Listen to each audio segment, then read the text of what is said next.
J'en suis arrivé à cette conclusion, qui est un point de départ, c'est que, pour la première fois dans toute l'histoire de l'humanité, aujourd'hui, l'homme se voit contraint de choisir librement son avenir.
J'ai vu sur mon fil Facebook passer cette photo, qui nous présente deux personnes qui sont drapées dans des tenues noires flanquées d'une croix blanche de Malte.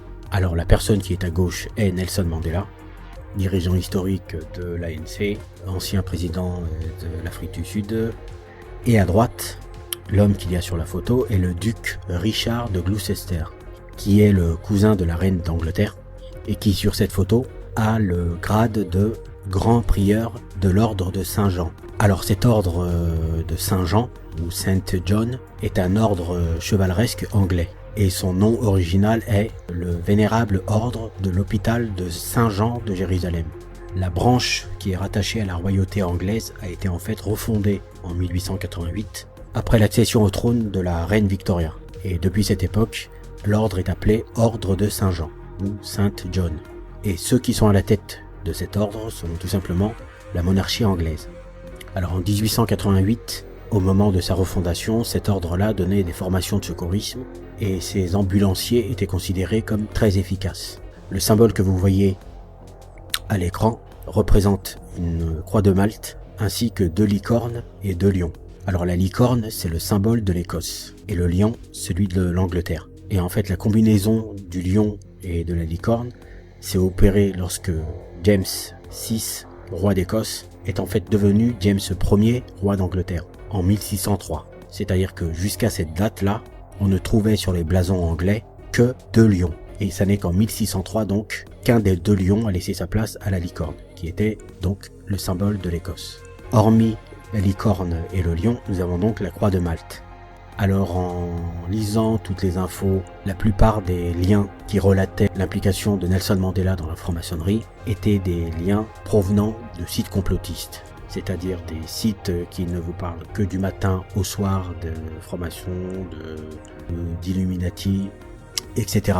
Et donc, en lisant toutes les infos en rapport avec cette photo qu'on pouvait trouver notamment sur le net, on apprenait que la croix de Malte était en fait un rite franc-maçon. Par exemple, sur le lien que vous voyez là, qui est le lien du site Alter Info, on apprend que, par exemple, Nelson Mandela est 32e degré de l'ordre de Malte. Bien évidemment, aucune source n'est citée.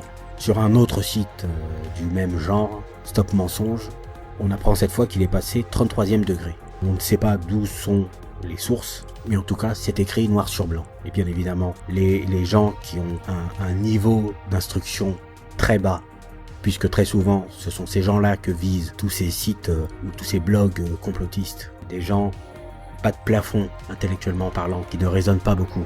Donc pour toute cette espèce de cheptel qui compose l'audience de ce genre de blog, l'information tient la route. Nelson Mandela est un franc-maçon.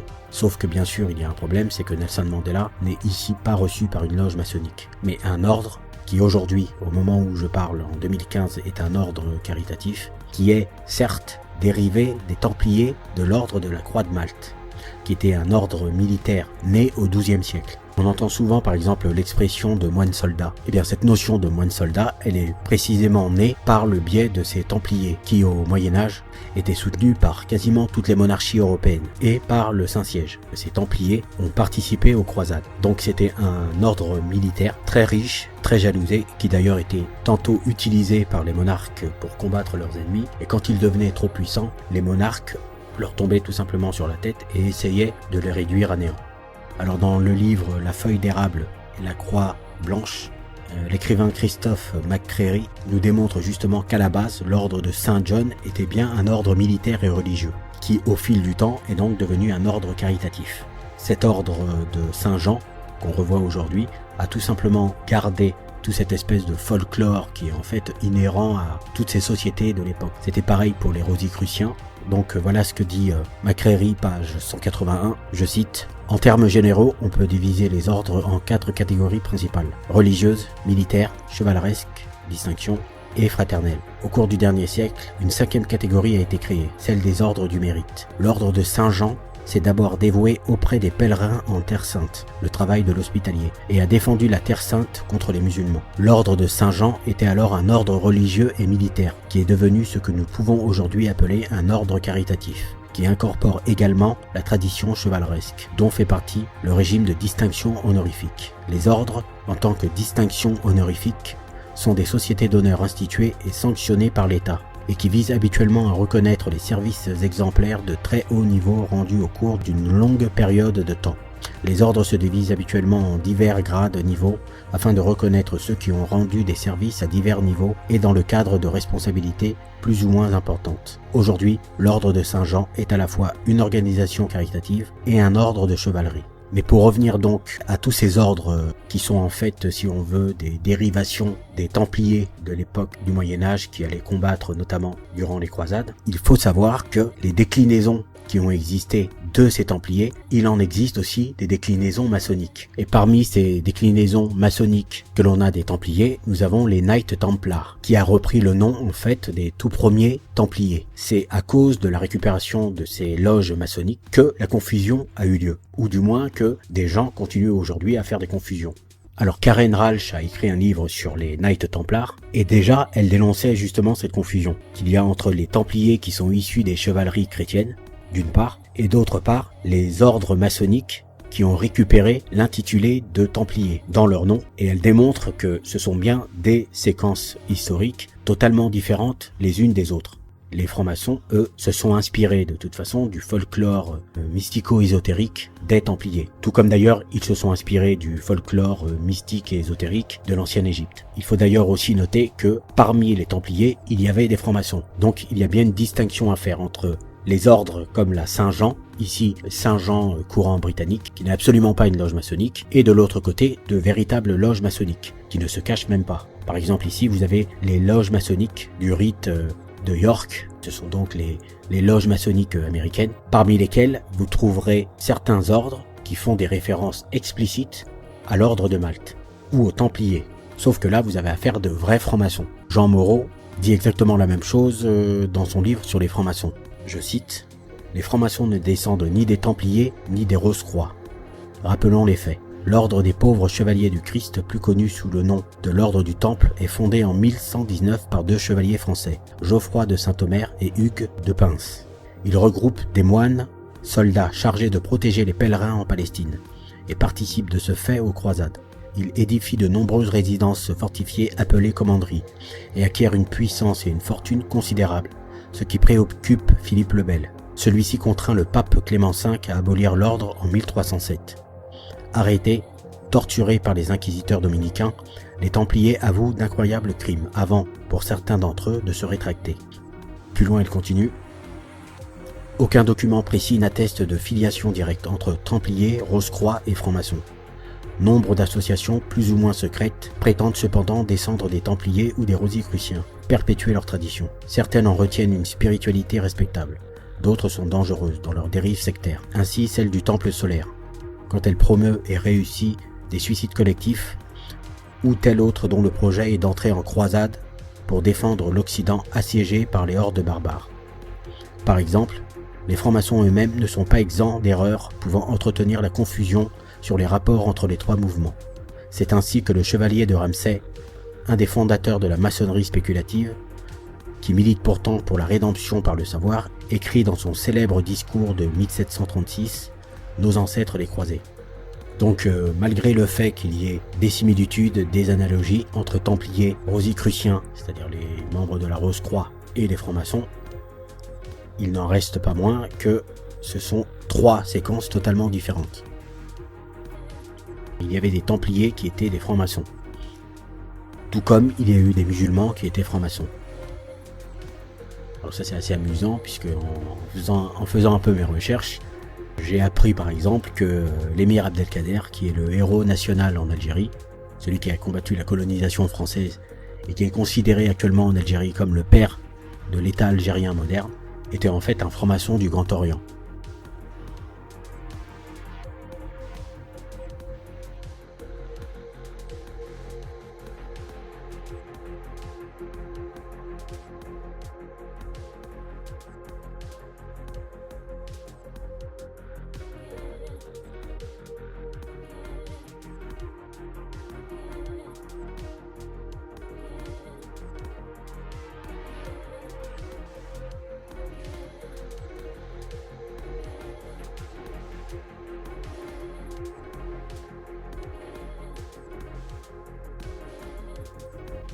Tout comme l'ex-président du Conseil Mohamed Boudiaf, lui aussi était un initié de la Grande Loge nationale du Maroc. Et vous voyez ici à l'écran tout un tas de pachas et de vice-rois d'Égypte qui étaient francs-maçons.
vous voyez que Sadat était franc-maçon, et même Nasser, qui a fondé d'ailleurs une obédience maçonnique qui s'appelait la vallée du Nil. C'est-à-dire Nasser, le père du panarabisme moderne, celui qui est cité en exemple par tous les anciens de Kadhafi en passant par Nimeri.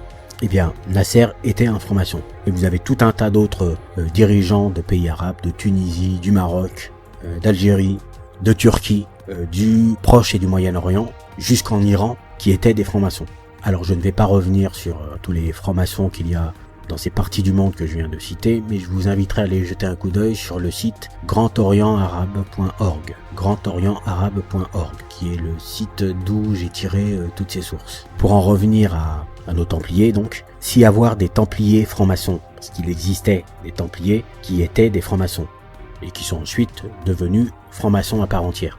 L'objet du débat, c'est de savoir si le fait qu'il y ait des Templiers qui sont francs-maçons fait que les Templiers étaient des francs-maçons. Parce que si on raisonne dans cette logique-là, dans ce cas-là, il faut aller au bout de la logique. Puisqu'il y a des francs-maçons musulmans, donc ça reviendrait à dire que l'islam est une structure franc-maçonne. C'est une logique qui est applicable à tout ou à rien. On ne peut pas dire une chose d'un côté et refuser la logique qu'on professe d'une part sur autre chose, tout simplement parce que là, ça nous arrange plus. Et on pourrait dire exactement la même chose pour les chrétiens. Si on considère que les Templiers sont des francs-maçons parce qu'il y a des francs-maçons chez les Templiers, dans ces cas-là, on doit considérer que le christianisme est fondamentalement maçonnique, tout simplement parce qu'il y avait des maçons chrétiens. Donc, en d'autres termes, dire que les chevaliers de Malte, d'origine ceux du XIIe siècle, sont des francs-maçons est faux. Ce sont des chevaleries chrétiennes qui ont participé aux croisades avec la bénédiction des différents papes et qui se sont transformés au fil du temps en structures participant à des œuvres caritatives. Tous ces articles qui se référaient à cette photo de Nelson Mandela, à aucun moment n'était cité la source, la date et le lieu. On aurait bien aimé savoir par exemple dans quelle loge maçonnique Nelson Mandela a-t-il été reçu et dans quel pays. En fait, ces photos, elles datent du 23 novembre 2004. C'est la date à laquelle la reine d'Angleterre avait reçu Nelson Mandela au Palace St. James, à Londres, la résidence administrative officielle de la reine, puisque c'est comme ça que St. James est présenté. Donc ce jour-là, la reine d'Angleterre a remis à Nelson Mandela l'ordre du mérite, ainsi que l'étoile de l'ordre de Saint-Jean. En ce nom-là, c'est la reine d'Angleterre qui en est la souveraine. Ces images que l'on vous montre n'ont strictement rien à voir du tout avec une loge maçonnique ou avec des rituels d'une loge maçonnique. Donc, est-ce que l'ordre des Templiers de Malte est une branche de la franc-maçonnerie? La réponse est non. Est-ce que des ordres maçonniques ont repris le terme de Templiers de Malte dans leur intitulé? La réponse est oui. Est-ce que Nelson Mandela a été décoré par une branche maçonnique de l'ordre de Malte? La réponse est non. Donc, c'est encore une manipulation de toujours les mêmes personnes. Tout le monde sait qui elles sont. Et comme je le dis toujours, ne tombez pas dans le panneau, vérifiez vos informations. Aujourd'hui, avec Internet, vous pouvez facilement avoir accès à des informations, c'est très simple. Donc, au lieu d'aller vous goinfrer chez tous ces imposteurs qui, en plus de ça, insultent votre intelligence, eh bien, vérifiez vos infos. À partir du moment où cette chose est facilement accessible et que vous refusez de la faire et que vous continuez à donner du grain à moudre à ces gens qui vous manipulent, là, ça n'est plus seulement de la faute du manipulateur, c'est aussi de la faute du manipulé.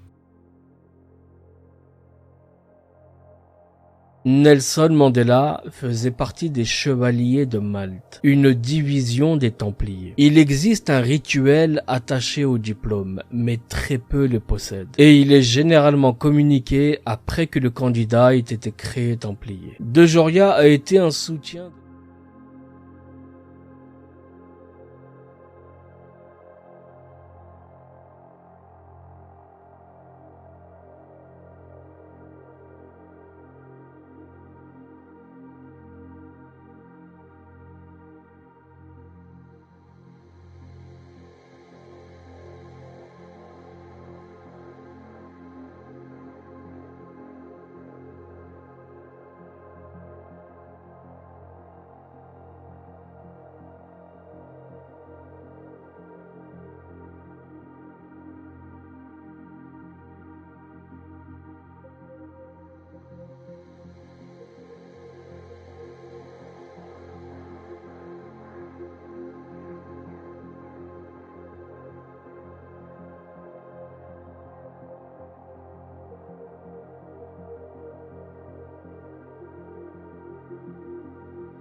de Joria a été un soutien de la fondation 46664 de Mandela et il n'était pas le seul. Parmi les soutiens de la fondation, on peut également trouver Brad Pitt que vous avez vu juste avant, vous avez Will Smith, Richard Branson et bien d'autres. Dans cette photo, nous pouvons voir que le milliardaire est également ami avec Eduardo Verastegui, producteur et acteur dans le film Sound of Freedom, mais il est également proche de Mel Gibson.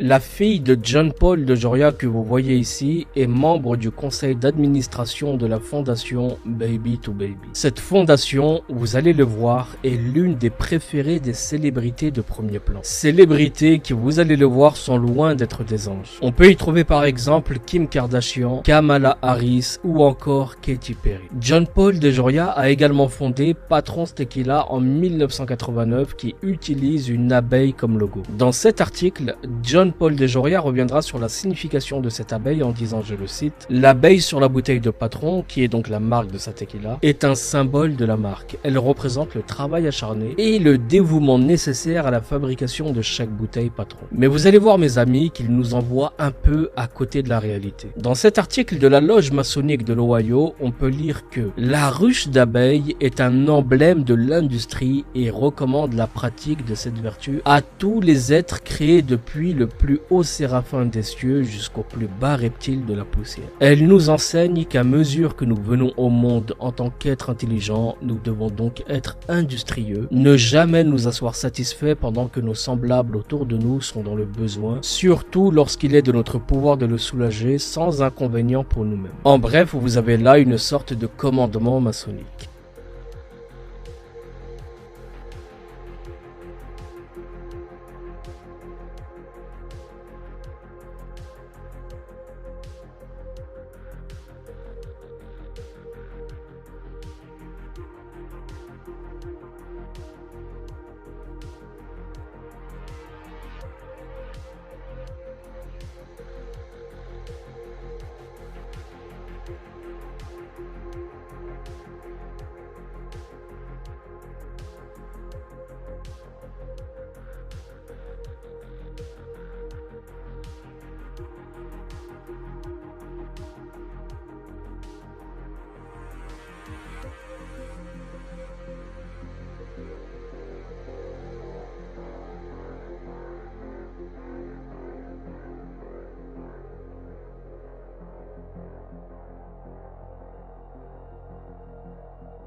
Les Mormons sont eux aussi et très bizarrement obsédés par les abeilles et les ruches. Prenons par exemple le drapeau de l'État de l'Utah. Il contient en son sein une ruche avec le mot industrie juste au-dessus. Bizarre, avez-vous dit? L'Utah est pourtant considéré comme l'État des ruches, mais il n'est que 24e au classement des États producteurs de miel. Vous avez ici les 10 premiers. Donc expliquez-moi comment cet État a-t-il pu être nommé État des ruches d'abeilles. Et remarquez bien ici le mot industrie attaché au symbolisme de la ruche. Et vous allez voir que beaucoup de temples mormons représentent la ruche avec leur citation favorite, Holiness to the Lord, qui veut dire sainteté au Seigneur, inscrit sur la clé de voûte. Une citation se référant à l'Ancien Testament. Et plus précisément à Exode chapitre 28 verset 36 que vous voyez ici. Selon les Mormons, ce que vous lisez dans ce verset était la même inscription sur le temple de Salomon dans l'Ancien Testament. De même, les francs-maçons utilisent des répliques des deux piliers qui se trouvaient à l'entrée du temple et qu'ils appellent Jachin et Boaz. Les Mormons sont donc d'une certaine manière les abeilles ouvrières des francs-maçons.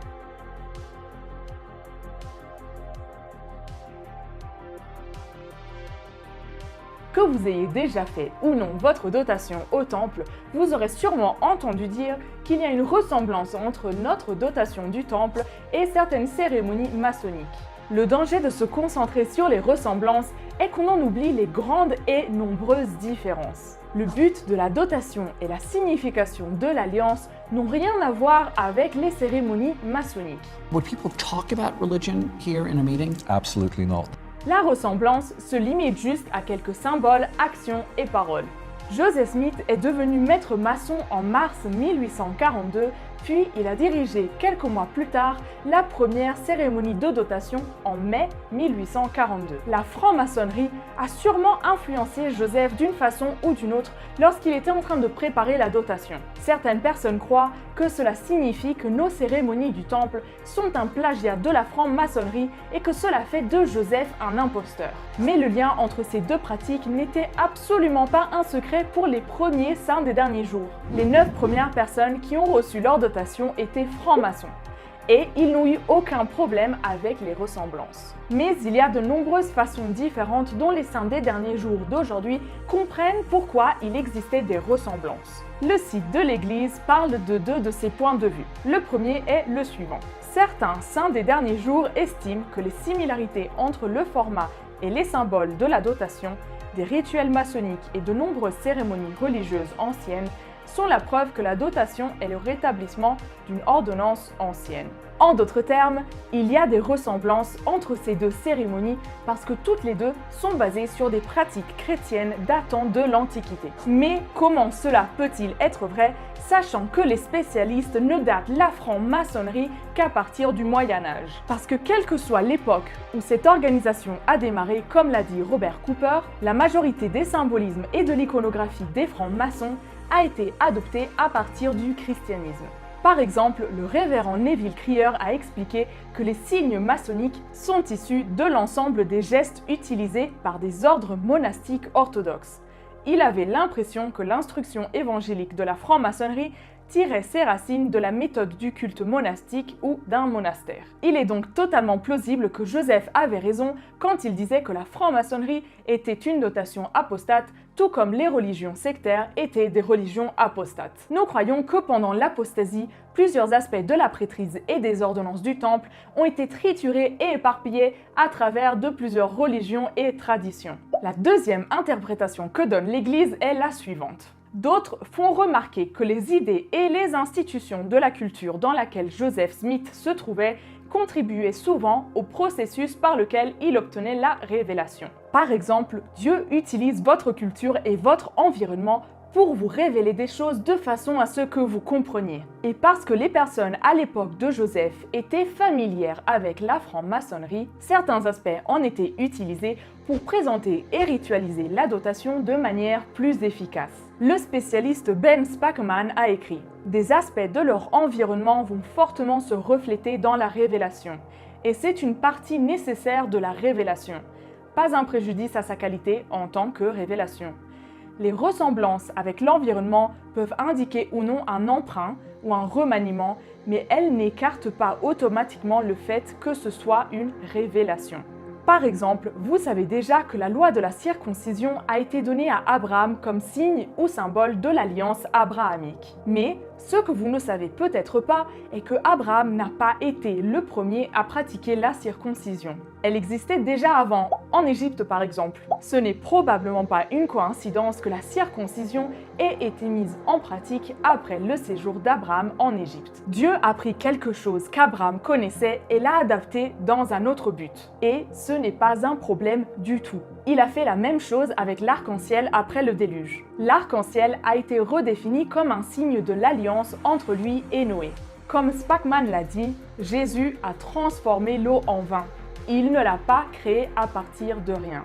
Donc en résumé, pourquoi y a-t-il une ressemblance entre la franc-maçonnerie et notre dotation du temple? Il se peut que certains éléments de la franc-maçonnerie soient basés sur des pratiques anciennes que Dieu a inspiré à Joseph d'inclure dans la dotation d'aujourd'hui. Il se peut aussi que Dieu ait pris certains éléments de la franc-maçonnerie et les ait redéfinis pour la dotation. Et il y a plusieurs personnes qui croient que c'est un mélange de ces deux possibilités. Je crois que toutes les deux contiennent des éléments du christianisme de l'Antiquité. Et je crois aussi que la franc-maçonnerie a aidé Joseph à présenter et ritualiser les promesses que nous faisons aujourd'hui dans les temples.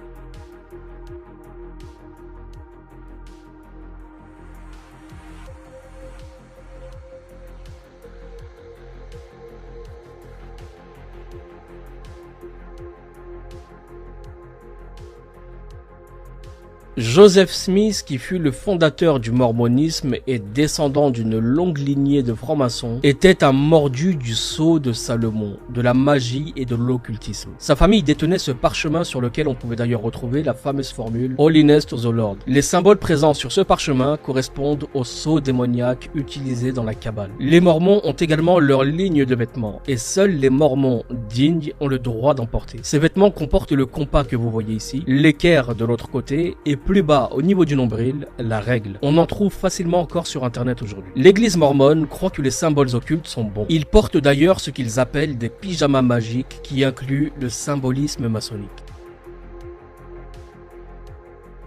Après qu'un homme ou une femme participe à la cérémonie de la dotation du temple, il ou elle porte ce que l'on appelle les sous-vêtements du temple ou garments pendant toute sa vie. Et ce, comme un rappel extérieur des promesses faites avec Dieu dans le temple. Ces sous-vêtements sont faits pour être une protection spirituelle. Ils nous rappellent aussi nos engagements et raffermissent notre détermination à les respecter. Les vêtements du temple sont censés représenter symboliquement les manteaux ou les vêtements de peau que le Seigneur a fait et a donné à Adam et Ève pour couvrir leur nudité après avoir été expulsés du jardin d'Éden. Nous voyons des vêtements sacrés similaires portés par les prêtres lévites dans l'ancien Israël et plus ou moins pour la même raison. Fais-leur des sous-vêtements en lin pour couvrir leur nudité, ils iront depuis les reins jusqu'aux cuisses.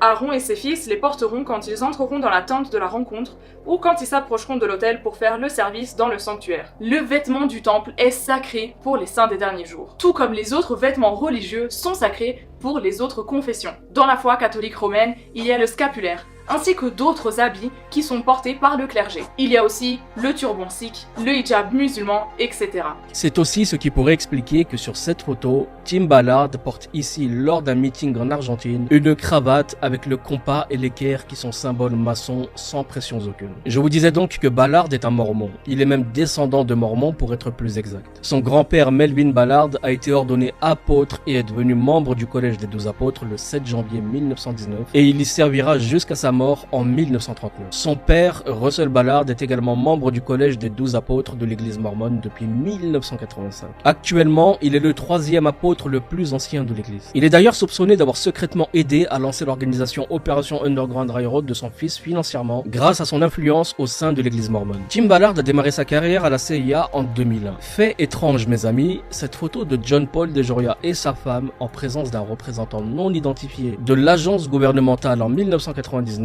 a été prise tout juste 2 ans avant l'entrée de Tim Ballard dans leur rang.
Plus bas sur la page, on trouve la rubrique de téléchargement et on trouve le Coran arabe en français, en PDF. C'est disponible à tout le monde peut le vérifier, tout le monde peut le voir, tout le monde peut le télécharger. Et puis, en ce qui concerne aussi la traduction, cette version, elle a quand même une certaine notoriété. Pourquoi? Parce que c'est une version adoptée par l'Arabie Saoudite. Juste pour le rappel, c'est là, et c'est là où il y a la Mecque, et c'est là où il y a le tombeau du prophète. Il y a plusieurs traductions, vous pouvez, bien sûr, chacun s'amuse à traduire comme il veut, et là, pour pouvoir se retrouver, moi j'ai choisi celle-là parce que, à mon avis, c'est comme si vous lisez la Bible, traduite en arabe, mais approuvée par le Vatican. Comme ça, personne ne pourra rien nous reprocher par la suite. Pour trouver les versets, nous avons bien sûr la table des matières, ça commence par la première, et ça finit par la 114, puisqu'il y a 114 surahs ou chapitres dans le Coran. Les versets, les surahs dont les références ont été supprimées. La première, c'est la surah numéro 55. On peut trouver sur le verset 56 le même mot qui se répète, défloré. Mais il y a pire encore. Vraiment, il y a pire encore. Parce que sur la surah 56, le verset numéro 58, ça dit exactement « Voyez ce que vous éjaculez ». Donc la défloration, éjaculation, tout va dans le même sens. Et ça, c'est des versets, personne ne les a inventés, c'est eux, c'est leur traduction, c'est... Donc voici les versets qui ont posé problème. Mais on peut voir d'autres choses. Juste dans ces versets-là, on peut voir d'autres problèmes. Regardez ici. Ici, on dit « eux ». Voici d'autres mots qui sont problématiques. Ici, on dit qu'avant eux, aucun homme n'a défloré. Eux, c'est qui?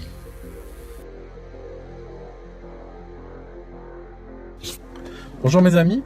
Il y a quelques semaines, j'avais fait une vidéo où j'avais attaqué un récit qui est cité dans le livre de Sahih Bukhari. Il y a Dieu, si vous voulez, puis après, deuxième position, il y a Bukhari. Donc le récit que moi j'avais attaqué disait que le prophète des musulmans, donc il chauffait des clous à blanc et les introduisait dans les yeux des gens, il l'arrachait des yeux. Voilà à peu près la teneur du texte que j'avais attaqué. Alors il y a des gens qui m'ont dit que attaquer ce texte c'est islamophobe, n'est-ce pas? Il y a des musulmans qui m'ont écrit, ils m'ont dit ce texte-là il faut pas l'attaquer. Alors ce qui se passe c'est que nous vivons dans le monde arabo-musulman, nous vivons sous le signe de l'inversion des polarités. Ça signifie que chez beaucoup de gens, chez une catégorie de gens, les repères moraux sont complètement à l'envers. Il faut bien comprendre que cette inversion de polarité bien-mal, le bien et le mal, c'est une des grandes polarités, il n'y a pas que celle-là, il y en a plein d'autres, est quelque chose qui est devenu extrêmement pathologique dans la société arabo-musulmane. J'ai grandi en Algérie, vous le savez. Je n'ai pas connu de gens qui avaient, pourtant je connais plein de gens qui étaient sunnites, musulmans, pratiquants, même extrêmement pratiquants, et je n'ai connu personne qui avait une opinion positive de la pédophilie. Quand je recevais ce type de déclaration, n'est-ce pas, je n'arrivais pas à les associer avec une sensibilité existante dans la société arabo-musulmane, et je me disais, ces déclarations-là sont erronées. Donc je me suis dit, je fais une recherche, je fais une vidéo, et je démontre que cette déclaration-là est erronée. Et c'est là où mes problèmes ont commencé. C'est-à-dire que ce n'est pas si évident que cela. Voilà l'histoire. Alors, je vais vous expliquer cela, n'est-ce pas? Et on va le faire dans la joie et la bonne humeur, si c'est possible. Alors, le gars, il prend le Coran 65-4, ok? Il prend le verset 4 de la sourate 65.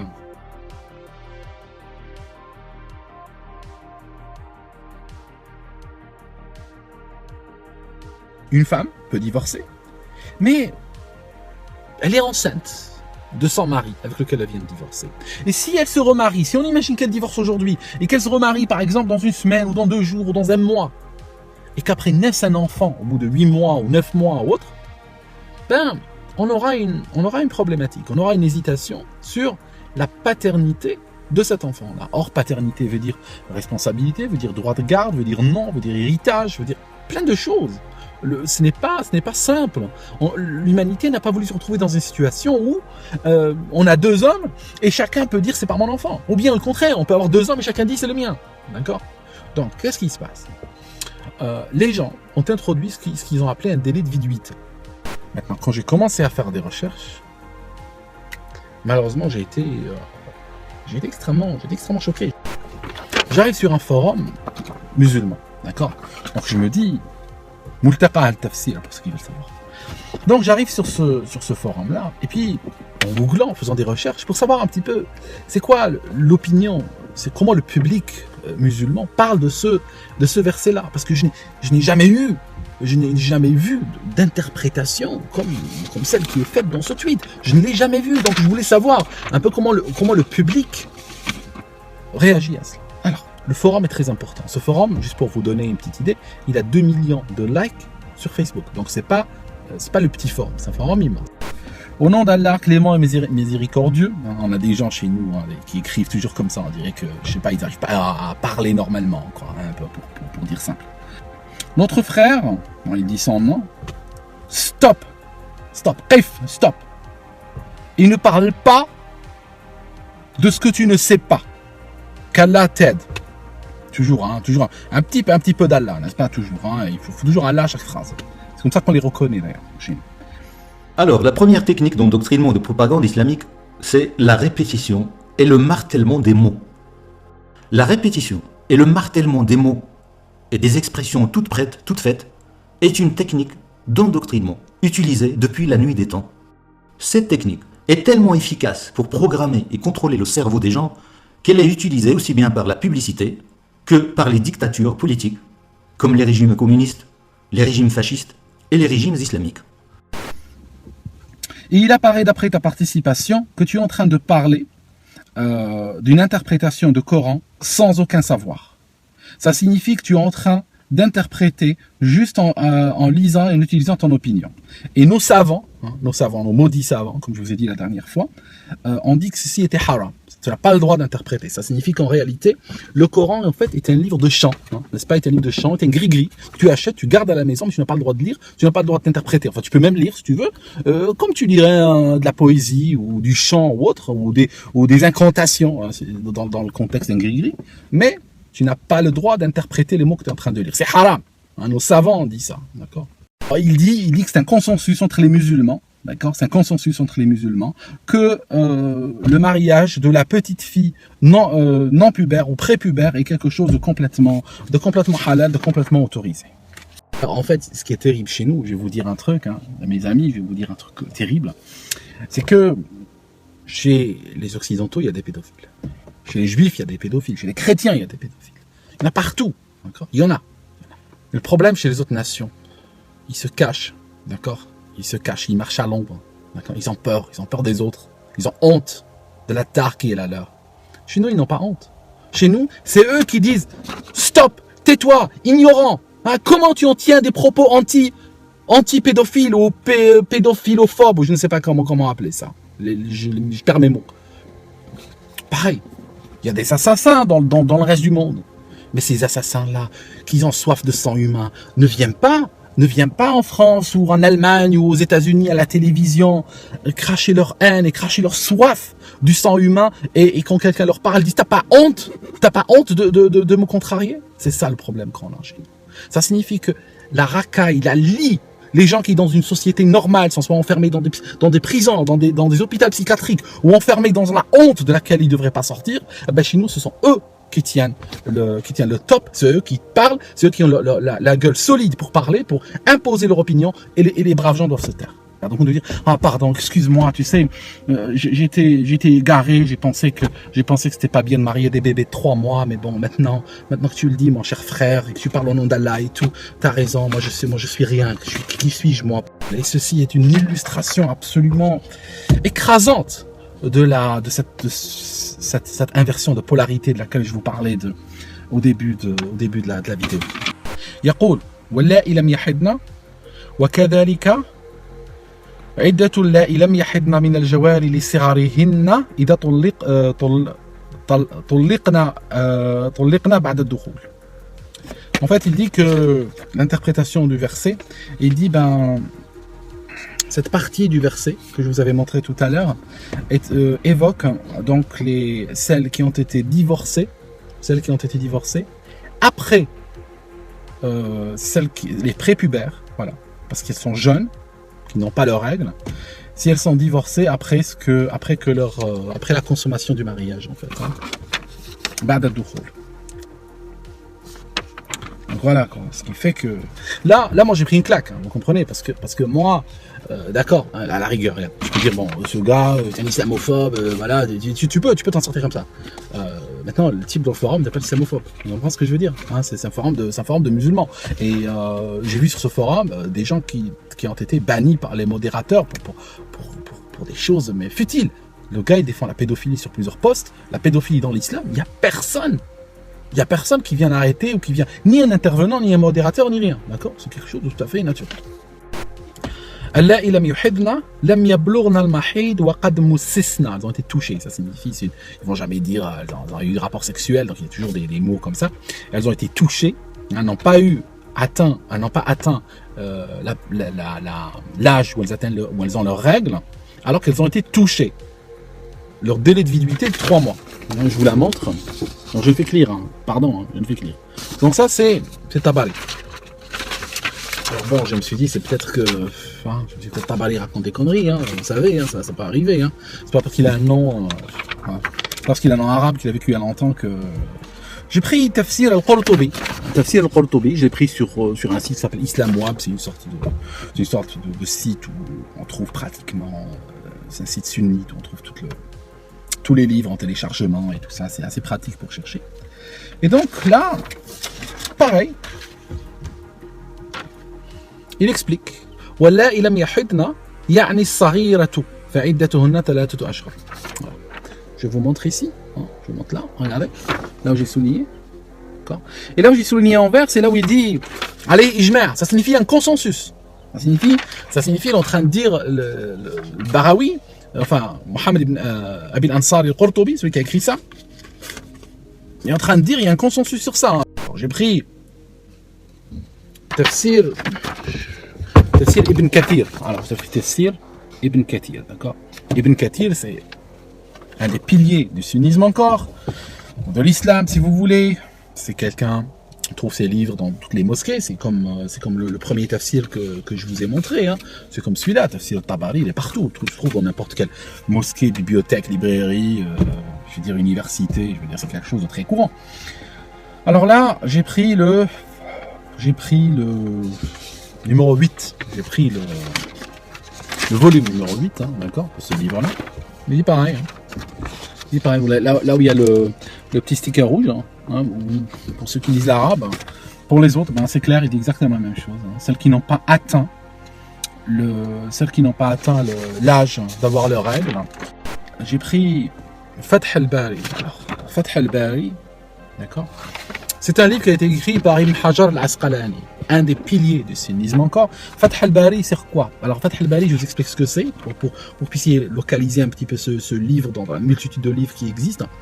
C'est que on a le Coran, comme on a dit, chez les sunnites, on a Sahih al-Bukhari qui est, alors moi souvent je dis pour les provoquer un peu, c'est le tome 2 du Coran, mais enfin, ils disent pas c'est le tome 2, mais ils disent c'est le livre le plus vrai après le Coran, donc ils le comparent au Coran en quelque sorte. Et Fath al-Bari, si vous voulez, c'est un livre très gros, hein, c'est un livre en plein d'exemplaires, enfin plein de volumes, qui va expliquer, ou Ibn Hajar al-Asqalani va expliquer, commenter Sahih al-Bukhari. J'ai pris le volume 9. D'accord. C'est souligné, d'accord. C'est souligné. En jaune, je suis à la page 27 du volume 9. Pris du temps, hein, chercher tout ça, parce qu'il y a énormément de volumes. Je vous le lis en arabe. Je sais que les oreilles de certains vont siffler. Et après, bien sûr, vous pouvez le traduire. Je vais vous le traduire en français. Yajuzu تزويج الصغيرة بالكبير إجماعا ولو كانت في المهد. Il dit, il y a un consensus total, ijma', ils adorent utiliser ce mot, consensus total, ça signifie tous les commentateurs, tous les cheikhs, les machins, ils sont tous d'accord, entièrement d'accord, que il est halal, il y a jouz, il est autorisé de marier la petite à l'homme âgé, même si elle était dans le berceau. D'accord. Je veux dire, quand j'ai lu ça, je peux te dire après, Voilà. Et après, ils tentent de modérer un peu, ils disent oh, là, tu peux pas coucher avec elle tout de suite jusqu'à ce qu'elle soit OK pour jusqu'à ce qu'elle soit OK pour la pénétration. Et après, il y a des trucs sordides qui vont expliquer que c'est OK, que tout autre ça signifie que si tu te maries, hein, allant au fond, hein, si un homme se marie avec un nourrisson, il a le droit d'avoir toutes sortes de relations sexuelles, mais il n'a pas le droit de la pénétrer si ceci va l'éclater en quelque sorte. Donc ils vont dire que il a le droit d'avoir toutes sortes d'attouchements sexuels ou autres, jusqu'à ce qu'elle soit OK pour la pénétration. Il dit qu'on ne peut pas déterminer un âge, ça peut être très très bas. Il dit maintenant si elle est grosse ou si elle grossit vite ou autre, elle peut supporter la pénétration. Et il y en a même qui, je les ai pas imprimés, ça veut dire, ça m'a foutu là. Il y en a même qui disent que tout dépend de sa taille à elle, la taille du sexe de l'homme, etc. D'accord ? Vous captez un petit peu avec moi là maintenant ? D'accord ? Là, je vous ai pris des choses grosses comme le don des invalides. D'accord ? Quand je vous ai parlé par exemple de Bukhari, je vous ai parlé d'arracher les yeux, j'ai pris une saloperie grosse comme le don des invalides, vous me comprenez bien ? Maintenant, il y a énormément de saloperies qui sont très subtiles, qui ne seraient pas aussi grosses que ça. Mais le problème, c'est que la confiance aveugle que vous avez en ces livres est en train de vous égarer, est en train de vous emmener sur des territoires très, très, très, très dangereux. Parce que ce qui se passe, c'est que, OK, quand je te dis, il arrache les yeux, tu dis, oh non, c'est pas possible qu'il le faisait. Non, c'est pas possible, notre prophète faisait cela. Donc c'est vrai que cette histoire, c'est de la connerie. Oui, mais attends. C'est pas ça. Parce que cette histoire, tu peux la barrer. Mais il y a d'autres histoires dont la connerie n'est pas aussi brutale, aussi évidente. Il faut aller chercher pour trouver à quel moment, à quel niveau d'interprétation, de compréhension, la saloperie va surgir dans ton visage. D'accord ? Donc, le fait de sacraliser ces livres, le fait de manière très dogmatique, mettre ces livres comme ça sur un piédestal et considérer leurs auteurs littéralement comme des idoles, hein, comme vraiment des idoles, vous êtes vraiment à genoux devant eux, ça peut vous entraîner dans des limites absolument, dans des bas-fonds sans limite. Hein, d'accord ? Je remercie le gars qui a fait ce tweet. Il y a des gens qui n'ont aucune tolérance envers la pédophilie, qui ne veulent pas l'accepter, même quand elle est justifiée pour des raisons religieuses. Il y a des gens qui ont zéro tolérance là-dessus. Donc, je pense que cette personne en fait partie. Je la remercie d'avoir attiré mon attention sur ce point, sur ce problème-là. Certains accusent le prophète Mohammed de pédophilie et aussi au moins d'irresponsabilité morale en s'étant marié et en ayant couché avec une fillette de moins de 10 ans, tandis que d'autres prétendent que ce sont des accusations mensongères et qu'Aïcha aurait toujours été suffisamment mature physiquement et psychologiquement au moment d'épouser le prophète Mohammed. Alors qui dit vrai, qui dit faux? Je vous propose dans cette vidéo une démonstration complète avec des preuves sourcées afin de résoudre enfin ce mystère. La source d'information historique essentielle des musulmans sur les propos et actions du prophète Mohammed ainsi que de son épouse Aïcha, ce sont les hadiths. Et c'est donc à partir de ces fameux textes de hadiths que nous allons travailler aujourd'hui. Et on va commencer avec une première étape, on va écarter d'emblée tous les recueils de hadiths faibles, et durant cette vidéo, on ne va d'ailleurs analyser que des témoignages appartenant aux deux recueils de hadiths ayant le statut de recevabilité maximale dans l'islam, les livres de hadiths sahih de Muslim et de Bukhari. Et dans ces livres de hadiths sahih qui compilent des milliers de textes, on trouve justement différents témoignages attestant du fait qu'Aïcha avait 6 ans lorsqu'elle a été mariée au prophète Mohammed et 9 ans lorsque le mariage entre elle et Mohammed a été consommé. Je précise d'ailleurs que dans le calendrier lunaire islamique, une année dure en moyenne 354,36 jours, alors que dans le calendrier grégorien, une année dure 365,25 jours précisément. C'est pour ça que tous les 4 ans, on a un 29 février. Une année islamique compte donc environ 11 jours de moins qu'une année grégorienne. Je vous dis ça car peu importe selon quel calendrier les musulmans veulent interpréter ces âges que sont 6 ans et 9 ans pour Aïcha, même avec une marge d'erreur d'une année près, ces âges restent extrêmement bas et choquants. Et là, certains musulmans pourraient par exemple me rétorquer que les témoins de ces hadiths sahih que je cite ne sont pas fiables ou qu'ils connaissaient mal Aïcha, Allez, admettons. Mais le problème, c'est qu'on trouve également des hadiths sahih dans Muslim et Bukhari, où Aïcha elle-même de sa propre bouche affirme également avoir été mariée à Mohammed à l'âge de 6 ans et que le mariage fut consommé quand elle avait 9 ans. Dans les hadiths sahih, il y a une amplitude allant de 6 ans quasiment unanimement à 7 ans pour les témoignages sur l'année du mariage d'Aïcha et 9 ans pile pour la consommation du mariage. C'est confirmé tant de la propre bouche d'Aïcha qui devait quand même connaître son propre âge que de celui d'autres personnes. Et si les musulmans veulent contester la crédibilité de ces hadiths, alors ils ne doivent plus jamais se servir du moindre hadith, car déjà ces hadiths que je cite sont issus des recueils qui ont le degré de recevabilité maximale dans l'islam pour rappel. En parallèle, ce qui est aussi choquant dans cette histoire, c'est non seulement la pédophilie, mais également la différence d'âge énorme entre Aïcha et Mohammed que l'on va à présent calculer ensemble. Selon la plupart des sources et autorités islamiques qui ont tenté de dégager un consensus à peu près historique sur la question, le prophète Mohammed serait né à la Mecque autour de l'année 570 et il serait mort à Médine en l'an 632. Admettons, ok.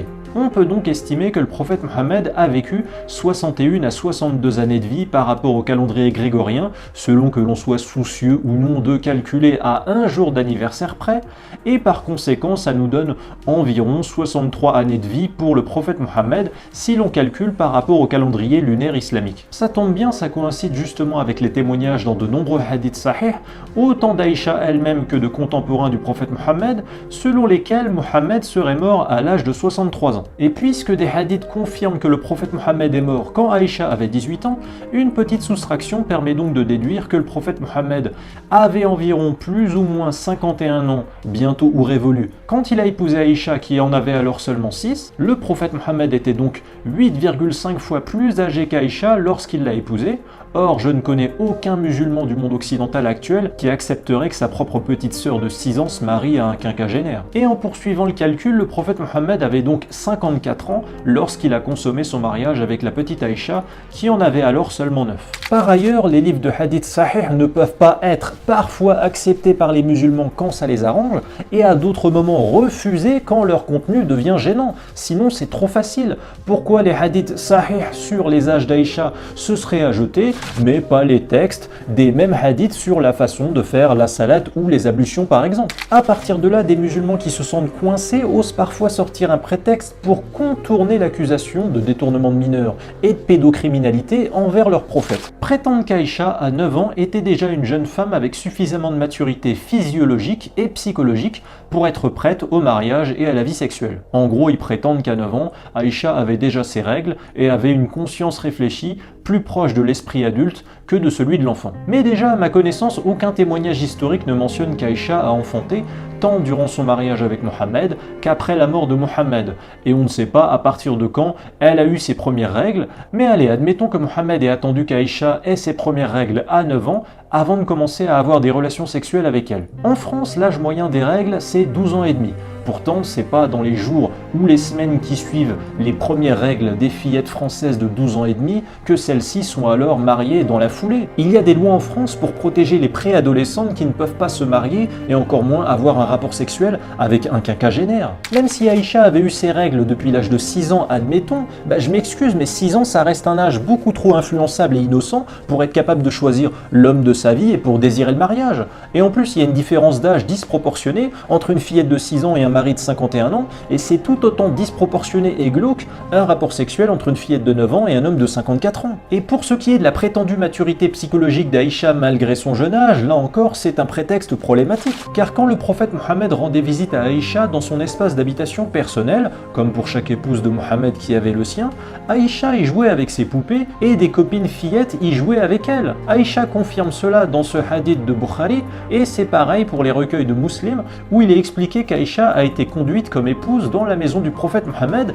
à l'âge de 9 ans et avec ses poupées. Il reste alors un dernier argument qui ces dernières années a de plus en plus émergé sur internet et qui est actuellement très populaire parmi les musulmans qui sont soucieux de défocaliser l'attention des vilains islamophobes vis-à-vis de l'accusation de pédophilie à l'encontre du prophète Mohammed. Cette explication, c'est une étrange théorie mathématique qui voudrait que dans les hadiths où s'expriment des gens du temps du prophète Mohammed dans l'Arabie du 7e siècle, quand quelqu'un voudrait dire un nombre compris entre 11 et 19 par tradition, il retirerait 10 à ce nombre. nombres. Ainsi, pour dire 19, une personne dira 9. Pour dire 18, une personne dira 8. Pour dire 17, une personne dira 7, etc. Cette théorie sortie de nulle part permettrait ainsi de prouver que quand un témoignage de hadith prétend qu'Aïcha avait 6 ans à son mariage avec Mohammed, cela signifierait en réalité qu'elle en avait 16. Et donc par conséquent que quand dans un hadith une personne dit qu'Aïcha avait 9 ans lors de sa première fois avec Mohammed, cela signifierait en réalité 19 ans. Mais il y a plusieurs problèmes avec cette théorie. Premièrement, si je prends un hadith sahih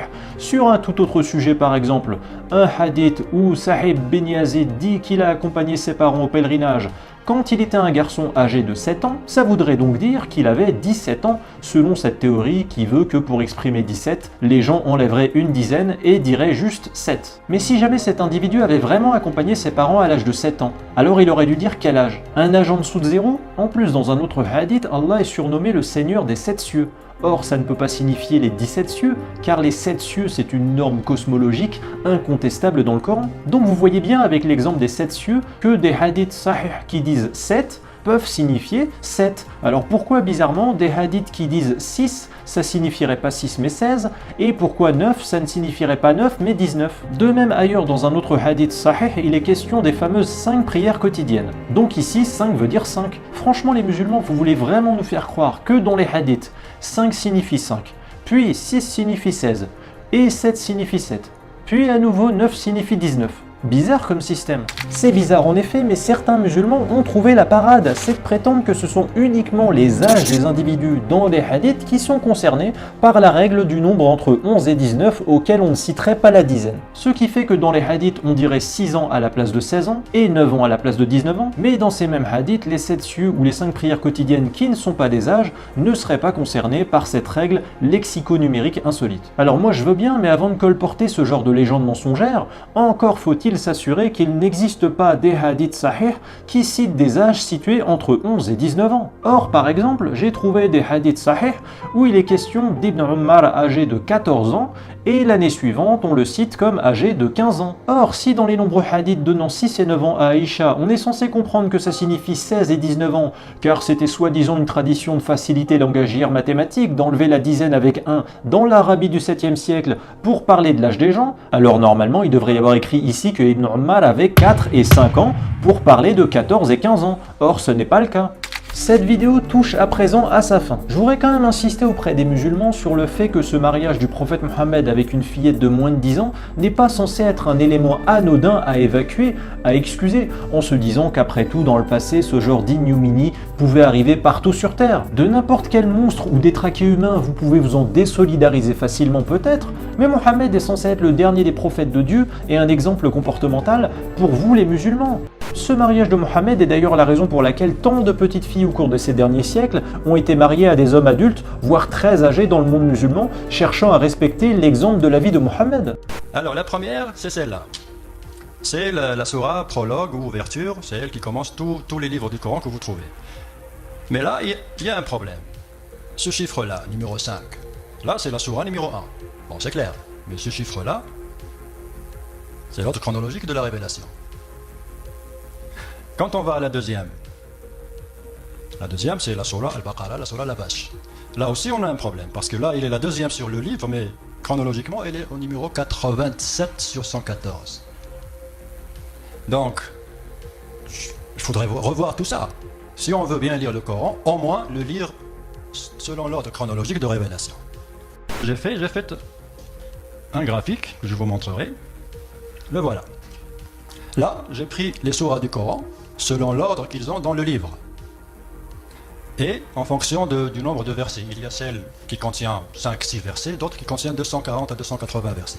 Donc c'est là où il y a la hauteur, ça change. Et puis de l'autre côté, les rouges ont été révélés à Médine et les vertes ont été révélées à la Mecque. Sur le livre, ils sont parfaitement mélangés. Il n'y a aucune logique. Mais en mettant ça sur l'ordre chronologique de la révélation, voici ce que ça a donné. Les vertes, ce sont les médinoises. Les rouges, plutôt les verts, c'est les mécoises. Les rouges, c'est les médinoises.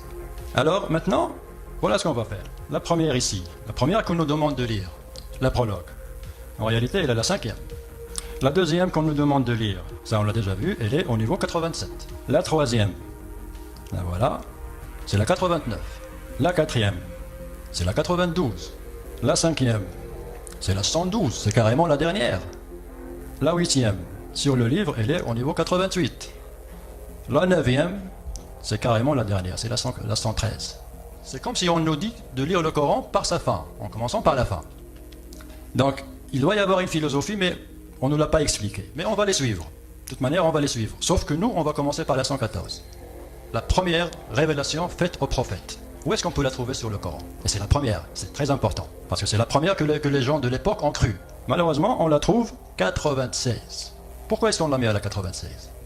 La 114 ici, la dernière que le prophète a reçue, dans le temps, ils l'ont mise à la 110. La dernière à être révélée, on nous demande de la lire au début. Pourquoi? On attend la réponse. Dans le Coran, il y a tout et son contraire. D'ailleurs, le Coran admet lui-même ces contradictions. Dans le Coran, il y a le verset de l'épée, mais il y a aussi « il n'y a nulle contrainte en religion ». Comment vous conciliez les deux? En fait, c'est impossible. À une page, on vous dit « il n'y a pas de contrainte en religion », et on vous dit même dans un autre verset si Dieu avait voulu que tout le monde croie, tout le monde aurait cru. Qui es-tu, toi, pour contraindre les gens à croire? Ça aussi, c'est la parole de Dieu, c'est dans le Coran. Donc vous avez deux Corans. Il y a un Coran pacifique, celui de la Mecque, et puis un Coran... et qu'est-ce qu'on fait? Mais c'est les hommes qui ont fait ça. Comment on fait pour résoudre ces contradictions-là? Et les musulmans, ils peuvent se référer à une partie comme à une autre. 150 ans plus tard, on est chez les Abbassides, donc dans la construction d'un empire, et là on se dit, comment on fait pour résoudre tout ça? On réunit des juristes, et puis on décide de l'abrogation de la partie pacifique par la partie belliqueuse, parce qu'on est en train de construire un empire et qu'on a besoin d'un texte belliqueux. De toute façon, c'est un fait. Donc, nous allons commencer, puisqu'il nous incite à commencer par la fin, nous allons commencer par la 114. Elle est sur la page 1217 du PDF. Vous pouvez le télécharger chez vous, vous trouvez ça sur la page 1217. Et la voici la sourate. Comme je vous ai dit, elle porte le numéro 110, mais en réalité, elle est la 114e, c'est la dernière. Qu'est-ce que ça dit? Lorsque vient le secours d'Allah, ainsi que la victoire, et que tu vois les gens entrer en foule dans la religion d'Allah, alors par le louange célèbre la gloire à ton Seigneur. Ici, on parle d'une victoire. C'est très clair, c'est un message victorieux. On est en train de célébrer une victoire. La victoire, elle est là, mais elle est de quelle nature? Est-ce que c'est une victoire militaire, ou scientifique, ou diplomatique, ou comment est-ce qu'elle est? C'est une victoire par le nombre.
Plus on est nombreux et plus on est gagnant.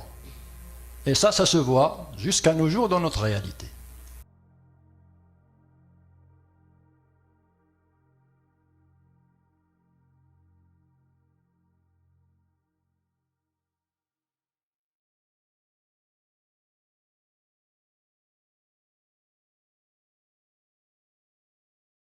l'Occident a été très conquérant, le christianisme a été très conquérant, il y a aussi une forme d'islam conquérant.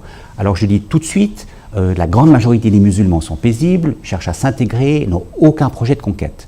Partie de ma famille est musulmane, donc jamais je ne vais avoir une attitude musulmanophobe.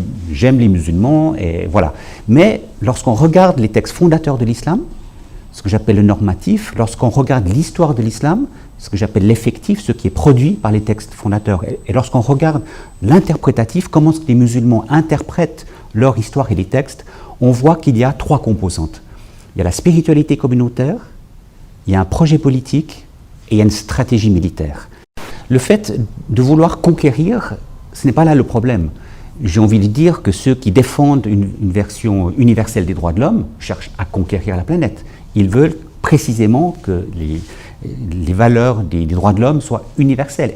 Les chrétiens, bien sûr, ont été conquérants, dans le sens qu'ils ont voulu transmettre leur message partout, mais il y a eu une attitude non violente au départ, durant les 3 premiers siècles, mais quand l'Église et l'État étaient liés, ce christianisme a été extrêmement conquérant, politiquement, voire militairement.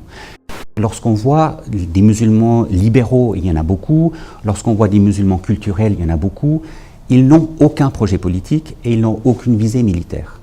Mais lorsqu'on revient au texte fondateur, et je suis vraiment étonné de voir que très peu d'intellectuels, très peu de politiciens, très peu de théologiens, très peu de journalistes étudient les fondations de l'islam. Et dans les fondations de l'islam, il y a le Coran, il y a ce grand corpus qu'on appelle les hadiths, les propos de Mohammed et les propos en particulier ceux selon Bukhari et Muslim. Ce sont 6 gros volumes. Et encore la sira, la biographie de Mohammed.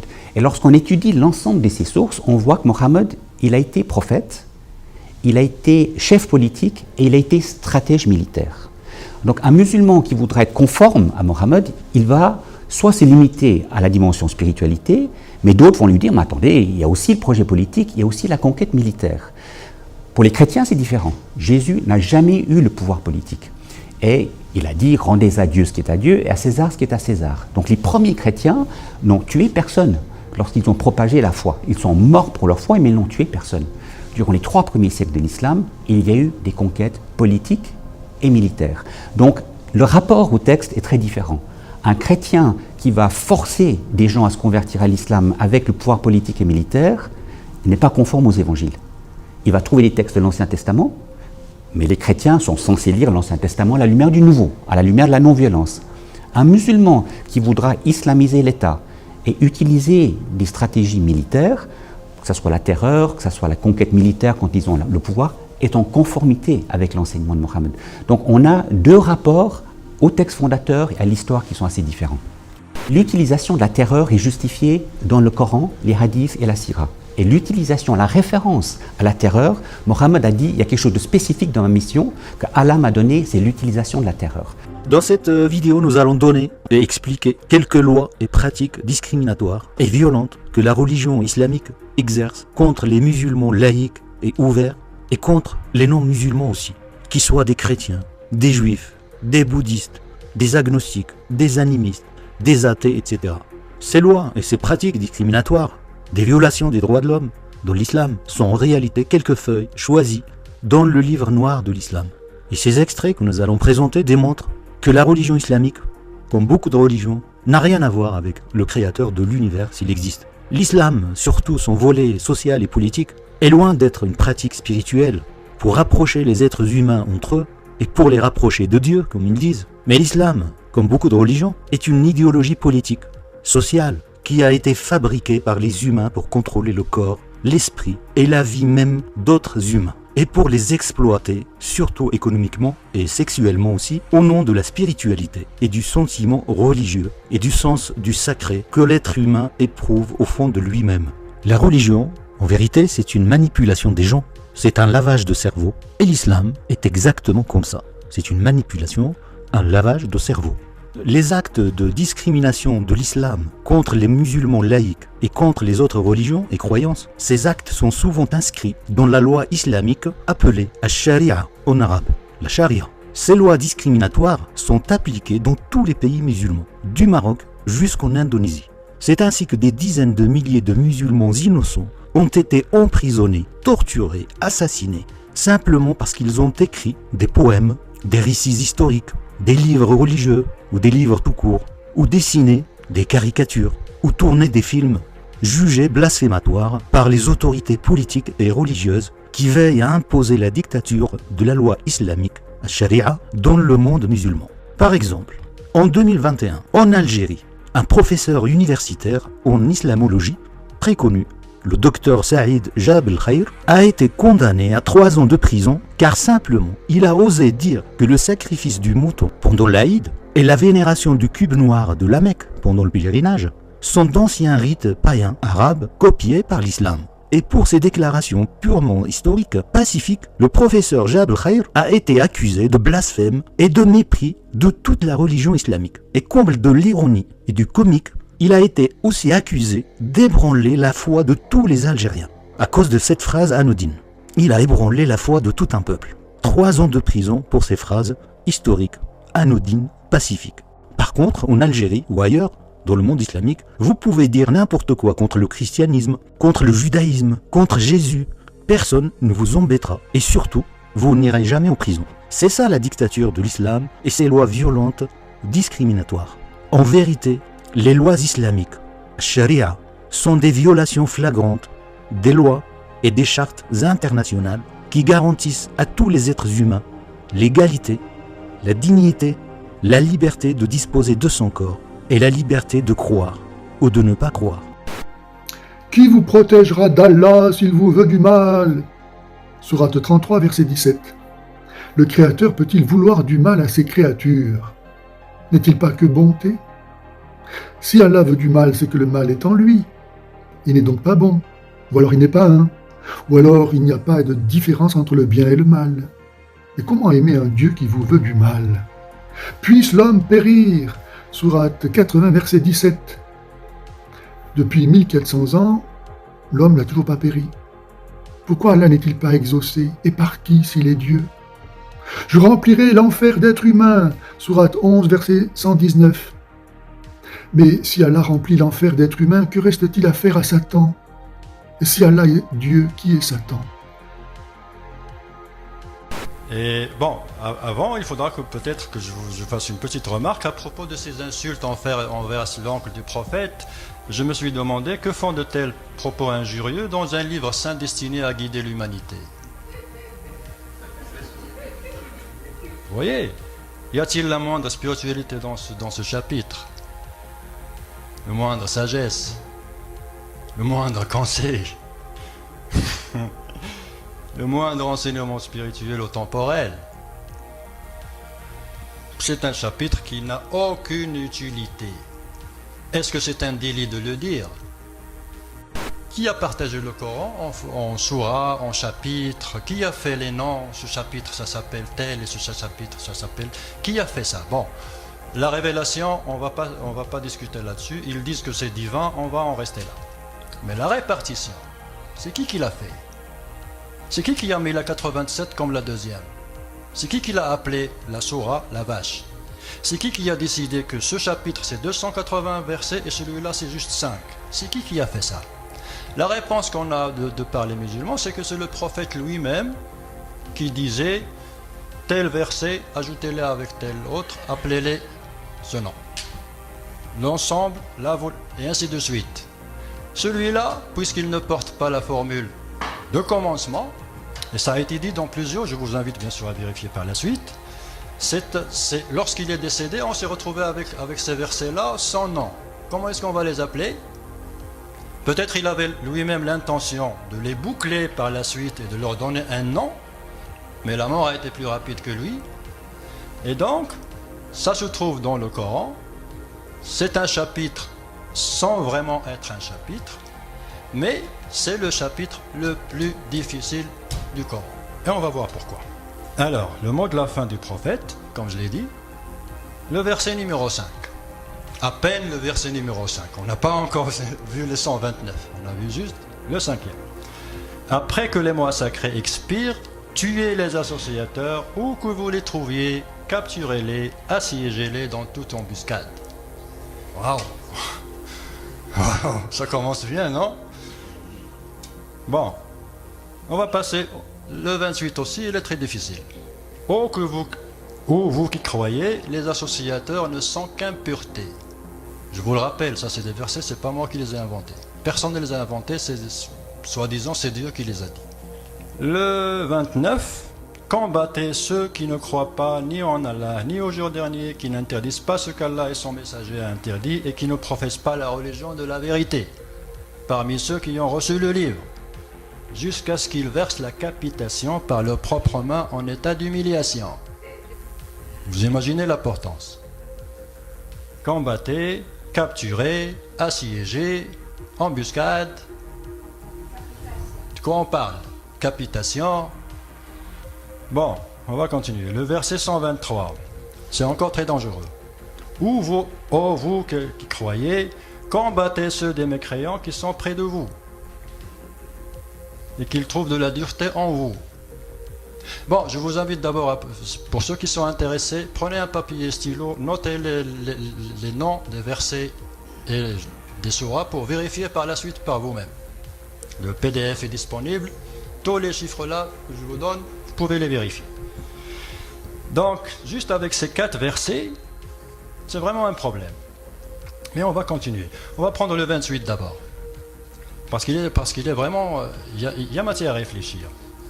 Vous qui croyez, les associateurs ne sont qu'impureté, qu'ils ne s'approchent plus de la mosquée sacrée après cette année. Bon, là, je vous l'amène en arabe, vous n'allez pas le comprendre, certainement certains, mais c'est juste pour signaler ce mot-là, najas. Parce que ce mot najas, le voici, ça se prononce najas, N-A-J-A-S, et ça a été traduit par impureté. Le voilà. Sauf que dans plusieurs dictionnaires, on trouve que najas, ça peut être traduit par impureté, souillure, saleté, ou même excrément, je suis désolé. Alors, l'exercice qu'on peut faire, c'est que, bon, vous croisez le premier arabe que vous croisez, sans lui parler de quoi que ce soit, vous lui dites, c'est quoi le mot najas? Et il va vous dire ce que ça veut dire. Naturellement, les associateurs, ce sont ceux qui associent une autre divinité à Dieu. Non. Grosso modo, parce que associer, ça veut dire ça. Donc, on peut se demander, les juifs et les chrétiens ne sont pas là-dedans? Ben, le Coran le dit non, ils sont là-dedans. Ils sont inclus là-dedans. Pourquoi? Parce que le verset 30 nous dit, les juifs disent Ozaïr est fils d'Allah, et les chrétiens disent le Christ est fils d'Allah. Telle est leur parole. Et le 31, il dit, ils ont pris leur rabbin et leur moine, ainsi que le Christ fils de Marie, comme Seigneur en dehors d'Allah. Même les juifs et les chrétiens sont dans la définition. Tous sont des impuretés. C'est pas moi qui l'ai dit, c'est le Coran. Je vous le répète encore une fois. Alors, on continue. Le 29. Combattez ceux qui ne croient pas ni en Allah, ni blablabla, je continue pas, et qui ne professent pas la religion de vérité. 2011, le printemps arabe, et c'est un islamiste qui est devenu président d'Égypte. Ça, tout le monde le connaît. Mais les Coptes d'Égypte se sont posé la question, parce qu'on commence à parler que les chrétiens d'Égypte doivent payer la capitation. Vous voyez ce que je veux dire? En apparence, ça apparaît comme des mots très simples, c'est des mots dans un livre, c'est pas grave, c'est très grave, parce que ça peut donner des conséquences inimaginables. Donc, revenons à ce verset-là, combattez ceux qui ne professent pas la religion de vérité, jusqu'à ce qu'ils versent la capitation en état d'humiliation. Pour moi, c'est une déclaration de guerre. Le problème, c'est que c'est illimité dans le temps et dans l'espace. Et en plus, 3 options. Croire, payer ou mourir. C'est tout ce que ça veut dire. Soit vous croyez, soit vous payez, sinon c'est la guerre. Donc, c'est ce que j'appelle capitation ou décapitation. C'est exactement ce que veut dire ce verset. Quand on essaie de l'expliquer par n'importe quelle manière, pour moi c'est comme essayer de noyer le poisson, parce que c'est très clair. Le fait que ce soit le dernier chapitre, c'est extrêmement grave. Le 123, là aussi c'est très important. Ô vous qui croyez, combattez ceux des mécréants qui sont près de vous, et qu'ils trouvent de la dureté en vous. Bon, les mécréants. Bon, là, ça résume, parce qu'on a dit les infidèles, on a dit les non-croyants, on a dit les associateurs. Là, c'est les mécréants pour englober pratiquement tout. Près de vous, ça veut dire de proche en proche. Et ça rappelle une expansion en tache d'huile. Parce que de proche en proche. Bon, vous habitez cette rue, vous devez combattre le mécréant qui se trouve juste à côté. Et ainsi de suite. C'est une épuration confessionnelle. Le verset 5, en le lisant, c'est une incitation au meurtre. Le verset 28, c'est une insulte et incitation à la haine. Le verset 29, c'est de la haine, de la violence et c'est une extorsion, la capitation. Et le dernier, c'est une épuration confessionnelle. Juste 4 versets dans un chapitre. Je pense qu'il y a tout ce qu'il faut pour saisir le tribunal pénal international.